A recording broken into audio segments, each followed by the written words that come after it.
یہ ایسا کھڑا ہو کے بھی کر سکتے ہیں. والے میں زیادہ ہے وہ صحیح کرنا ہے. اس کو بھی تھوڑا سا ہتھوڑی مار دیتا ہوں جیسے اس کو مارا ہے. یہ جیسے بیٹھ گیا نا وہ بیٹھا نہیں ہے. اس کو بھی مار دیتا ہوں.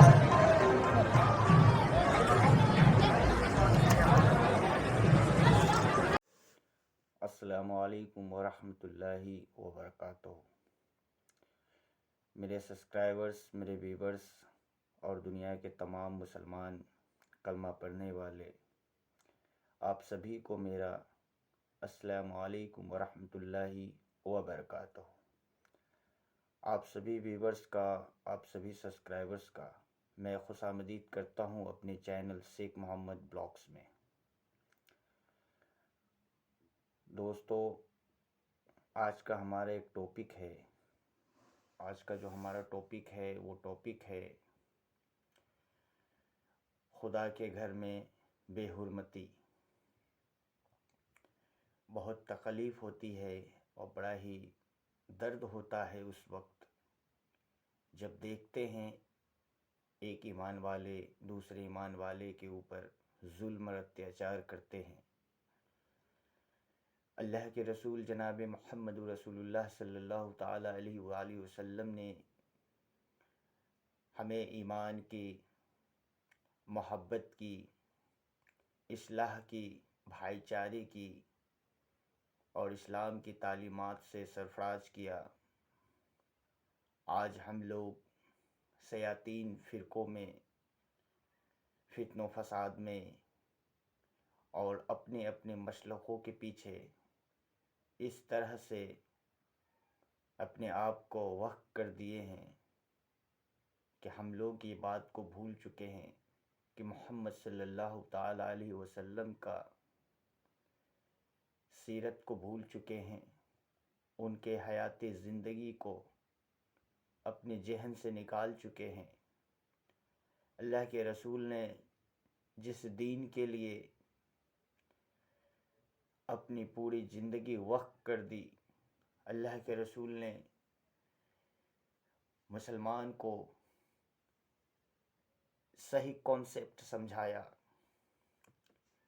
قرآن و حدیث کی صحیح تعلیمات دی.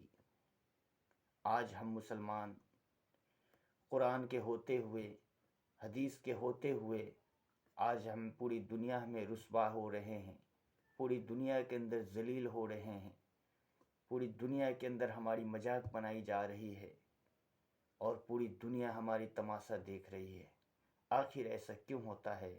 اور خاص طور سے مساجد کے اندر میں اس طرح کے بے وحیات قسم کے الفاظ کہے جاتے ہیں، نازیبات کلمہ دہرائے جاتے ہیں، جس کو شریعت نے، اسلام نے سختی کے ساتھ منع کیا ہے.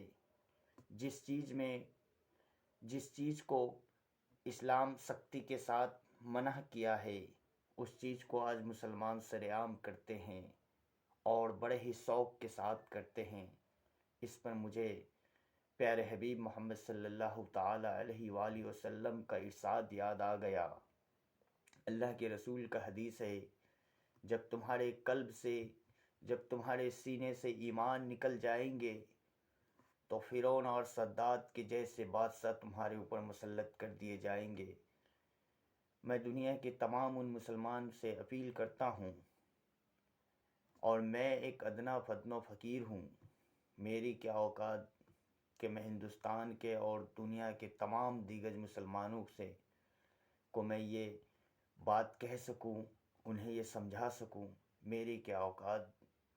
بہرحال میرے دل میں جو بات آئی، میں اپنے یوٹیوب چینل شیخ محمد بلاگس کے مادھیم سے میں دنیا کے ان پڑھے لکھے مسلمانوں کو یہ بات بتانا واجب چاہتا ہوں. یہ بتا دینا اپنے آپ میں ایک ذمہ داری سمجھتا ہوں، کیونکہ قرآن کا جو تعلیمات ہے، اگر قرآن کے بتائے گئے تعلیمات پر اگر مسلمان عمل کرتے تو پوری دنیا میں ان کی پرچم لہرتی، پوری دنیا پر یہ حکومت کرتے. تم اپنے ماضی کو پلٹ کر دیکھو مسلمان، ساری دنیا تمہاری غلامی کیا کرتی تھی، آج تم ساری دنیا کی غلامی کرتے پھر رہے ہو. فرق صرف اتنا ہے کہ ان کے اندر ایمان کی طاقت تھی اور تمہارے اندر صرف جذبات ہے۔ جو انسان جذبات سے کام لیتا ہے، جو انسان اپنے غصے کو قابو نہیں کرتا ہے، جو انسان قرآن پر عمل نہیں کرتا، جو انسان نماز سے محبت نہیں کرتا، جو انسان حضور کے حدیث کا احکامات نہیں سمجھتا، جو انسان حضور کے سیرت کو نہیں سمجھتا، جو انسان کے دل میں حضور سے محبت نہیں ہوتی، جو انسان اللہ اور رسول کے حقائق کو نہیں مانتا، وہ انسان اسی طرح سے تباہ و برباد ہوتا ہے۔ میرے محترم بزرگان دین، میں کہنا یہ چاہتا ہوں کہ اللہ تبارک و تعالیٰ نے ہمیں سب سے اشرف بنایا ہے، ہمیں سب سے اشرف بنایا ہے، ہمیں سب سے عمدہ بنایا ہے، اور اپنے چہیتے نبی، اپنے پیارے نبی، اپنے محبوب نبی کا آخری امت بنایا ہے، آخر الجماع کا امت بنایا ہے۔ اس نبی کا ہم امت ہے جس نبی کے جوتی کے دھول کے صدقے میں اللہ رب العزت نے 1,23,999 پیغمبروں کی صفات رکھی ہے۔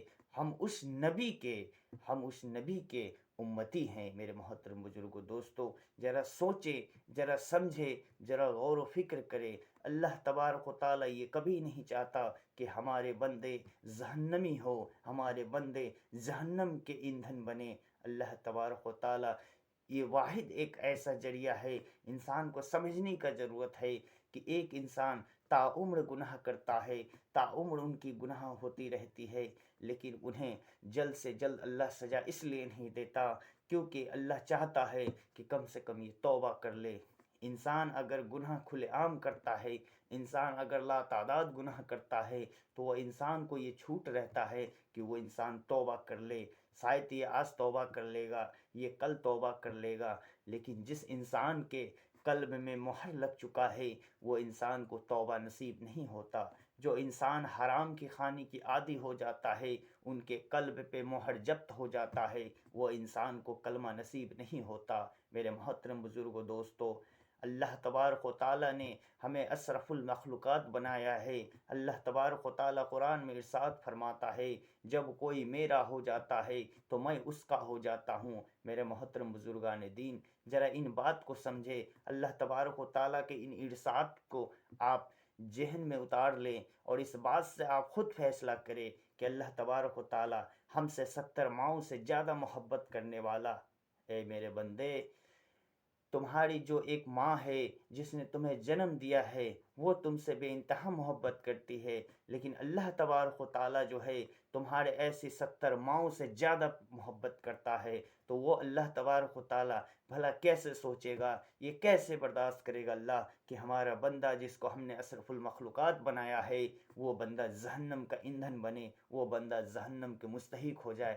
میرے محترم بزرگوں دوستو، میرے مسلمان بھائیوں، میرے ساتھیوں، میرے سبسکرائبرز، میرے ویورز، میرے دینی محبت کرنے والے بھائیوں، میں اللہ کے بندے، میں تجھ سے یہ اپیل کرتا ہوں کہ اللہ تبارک تعالیٰ کی کبریائی کو دیکھو کہ ایک انڈا ہے، ایک انڈا کے اندر نہ ہوا جا سکتا ہے نہ ہوا آ سکتا ہے، لیکن اللہ تبارک و تعالیٰ اتنی قدرت رکھتا ہے۔ اللہ تبارک و تعالیٰ کی کیسی قدرت ہے کہ اس انڈے کے اندر بھی اللہ تبارک و تعالیٰ کسی جاندار چیز کو پنپا رہا ہے، اس کو رزق اور غذا بھی پہنچا رہا ہے۔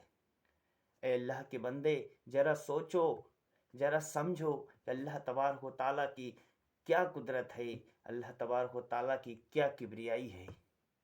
میرے محترم بزرگوں دوستو، آج خاص طور سے دیکھا گیا ہے مساجد کے اندر میں جھگڑے ہوتے ہیں، لڑائیاں ہوتی ہے، فتن و فساد ہوتے ہیں۔ میرے محترم بزرگوں دوستو، اس طرح کی بے وحیات چیزیں جو ہے خاص طور سے انسان کو گمراہ کرتا ہے۔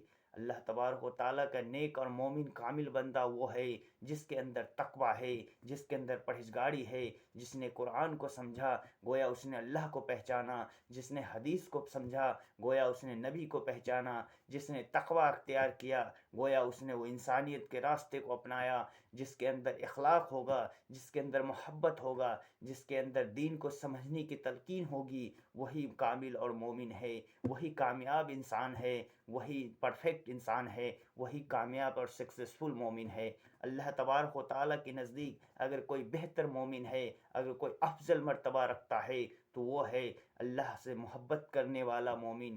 جیسے کہ آج حضرت خواجہ غریب نواز چشتی رحمۃ اللہ علیہ کے مزارات پہ جس طرح کے بے حرمتی ہو رہی ہے، اس سے پتہ یہ چلتا ہے کہ عنقریب قیامت نزدیک ہے اور اللہ تبارک و تعالیٰ یہ موقع دے رکھا ہے، لیکن یہ موقع کو یوں ہی انسان مسلمان خاص طور سے گنوا رہے ہیں۔ اے اللہ کے بندے، آج تم اللہ کے گھر میں تقدس پیدا کر رہے ہو، آج تم اللہ کے گھر میں فتن و فساد پیدا کر رہے ہو، کبھی مسلک کے نام پر لڑتے ہو، کبھی مساجد کے نام پر لڑتے ہو، کبھی سلام کے نام پر لڑتے ہو، کبھی دعاؤں کے نام پر لڑتے ہو، کبھی مسلکوں کے لیے لڑتے ہو، کبھی فلاں حدیث کے لیے لڑتے ہو، لیکن کبھی تم نے یہ سوچا ہے کہ تمہارا قرآن ایک ہے، تمہارا حدیث ایک ہے، تمہارا مسلک ایک ہے، تمہارا نبی ایک ہے، تمہارا اللہ ایک ہے، تمہارا اسلام دھرم جو ہے وہ نمبر 1 دھرم ہے۔ اسلام ہی ایک واحد ایک ایسا مذہب ہے جس کے اندر تعصب نہیں سکھاتا، جس کے اندر بغاوت نہیں سکھاتا،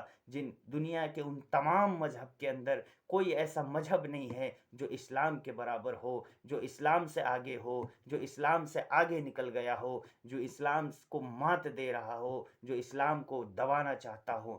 آج پوری دنیا کے غیر مسلم یہودی اور عیسائی اگر دبانا چاہتا ہے تو صرف تمہیں دبانا چاہتا ہے، اس لیے دبانا چاہتا ہے کہ وہ تمہاری کمزوری کو سمجھ رہا ہے۔ تم کبھی پیسوں کے پیچھے بھاگتے ہو، کبھی لڑکیوں کے پیچھے بھاگتے ہو، کبھی تم خود کا مسلک بنا لیتے ہو، کبھی کسی کا بیک آؤٹ کرتے ہو، ایک کلمہ پڑھنے والے ہو کر دوسرے کلمے پڑھنے والے کو تم بیک آؤٹ کرتے ہو، تم اس کی مجامت کرتے ہو۔ یہ ادھیکار تمہیں کس نے دیا میرے محترم بزرگوں دوستو؟ یہی بات سمجھنا ہے تمہیں کہ تمہارا قرآن جو تمہیں کہتا ہے تم اس چیز کو مانو، تمہارا ولی کیا کہتا ہے تم اسے نہ مانو، تمہارا ابدال کیا کہتا ہے تم اسے نہ مانو، تمہارے کتب کیا کہتے ہیں تم اسے نہ مانو، تمہارے پیر و مرشد کیا کہتا ہے تم اسے مت مانو۔ اگر تمہیں ماننا ہے تو کملی والے کی بات کو مانو، کملی والے کا حدیث کو مانو، اور اللہ جو کہتا ہے قرآن کو تم مان لو۔ اگر تم قرآن و حدیث کی بات کو مانو گے تو دنیا کے کوئی مسلک کے اندر کبھی کوئی فتنہ پیدا نہیں ہوگا۔ یہ میرا ایمان و عقیدہ ہے میرے محترم بزرگوں۔